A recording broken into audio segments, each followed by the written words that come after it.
As hot as it is these days, I'm sorry that the air conditioning is working as well as it is, because otherwise I could dust off that old favorite. Apparently, I don't know if any of you knew, Father James Hallisey, eventually Monsignor James Hallisey, he's the one that the Hallisey tournament, the basketball tournament for the grade school kids, was named after. But this is attributed to him. Apparently one Sunday it was very hot. The air conditioning was not working in the church. Everybody was fanning themselves. And Father Hallisey apparently got up in the pulpit and said, "I want you all to notice how hot it is in here." As if they hadn't noticed already. Pay attention to how hot it is in here. It's a lot hotter in hell. Be good. And he went and sat back down. That's kind of the classic. But with the air conditioning working tonight, sorry, you don't get off that light. I want to talk to you just about two very little words. And the words are, I hope you can see this in the back, but if and of.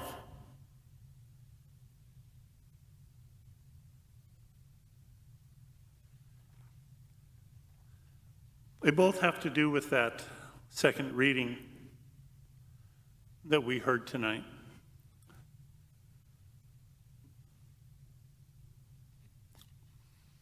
This is why I don't have to wear my reading glasses. Even I can read this, so I'm pleased with that.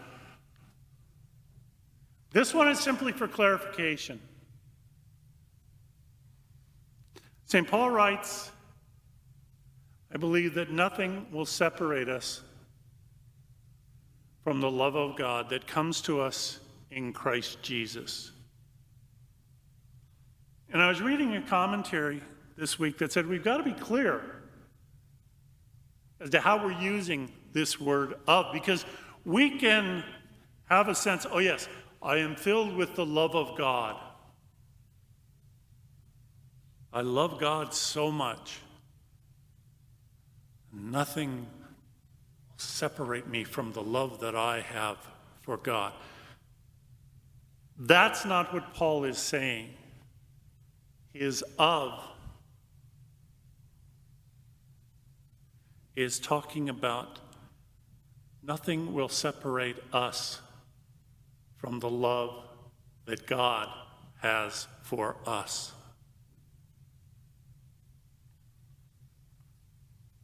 Because that's the more important one. We talk about the love of God. We love God in response to the fact that we have first been loved. God always makes the first move, and we need to remember that.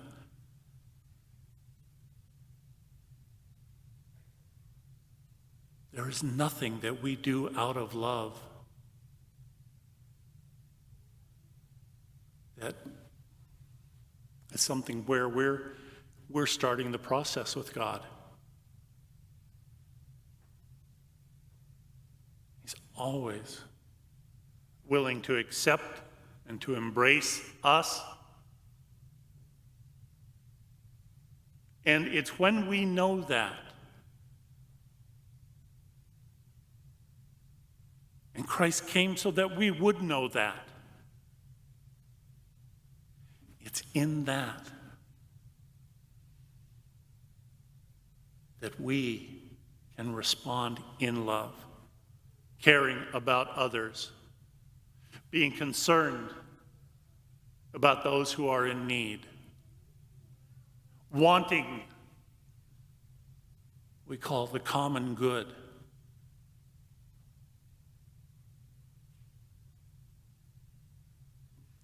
And this one, if. See, I don't know why, but for some reason in the readings today, in that second reading, the church cut off the first line of that passage. And it's a very important first line. It starts out with Paul saying, if God is for us, who can be against us?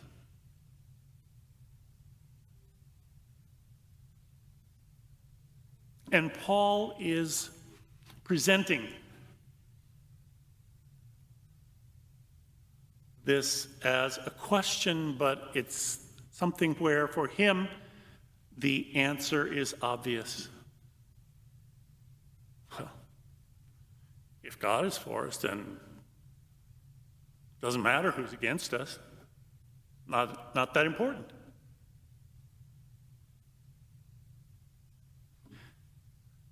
But this is something that, unfortunately, I think in a lot of ways, we still pay too much attention to.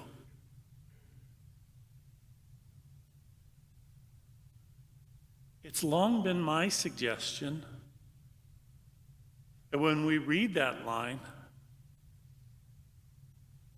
we drop the if. Make it a statement. God is for us. No condition, no question, no doubt. God is for us.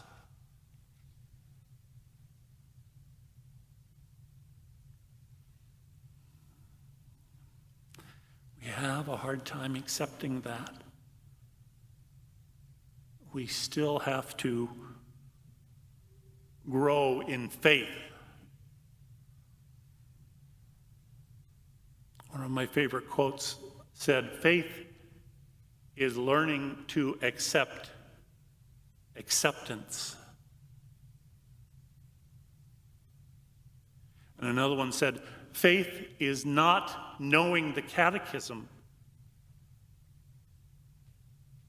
Faith is running into God's waiting arms.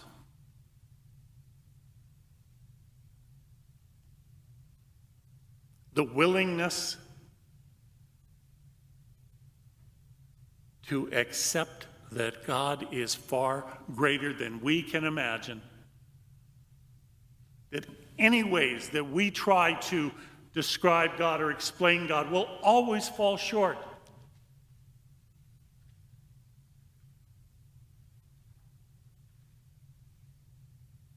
We try sometimes, and we feel that it's a holy thing to do, to limit God in his mercy. I still hear it with confessions.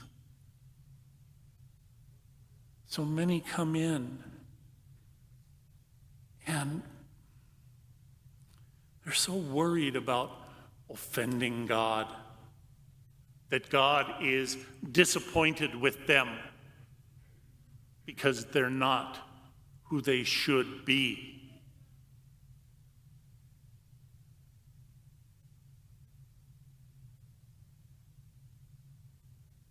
And when we insist on holding on to that understanding, we don't just diminish ourselves, we diminish God in our minds.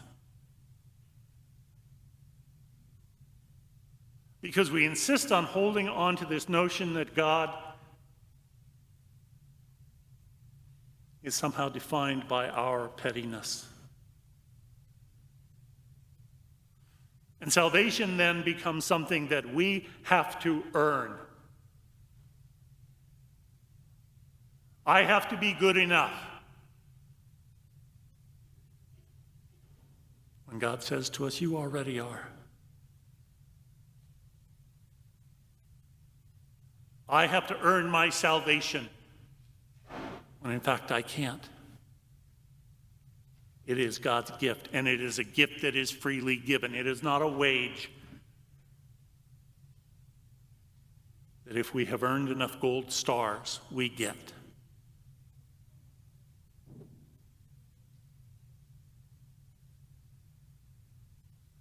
God is for us. But we've got to be willing to have faith, to accept God's acceptance. And it can't be, I'll do it a little bit, but I'm going to cover my bases and just still follow some of the things that I think the restrictive God might want.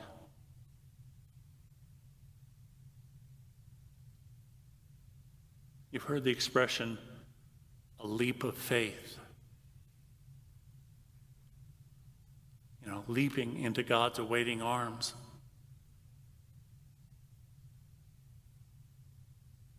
No matter how we've been trained, no matter what we were raised with,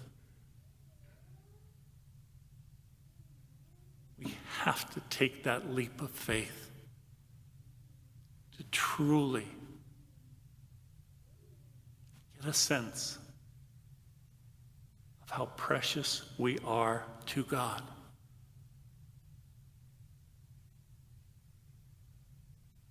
We have to keep pushing ourselves.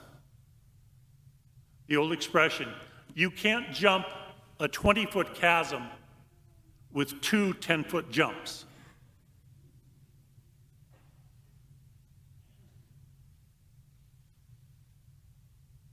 Sometimes it says, yes, Lord, I don't understand. I don't have proof. But I choose to believe in you. In the love that you give us through Christ your Son, who showed that love through his death and resurrection.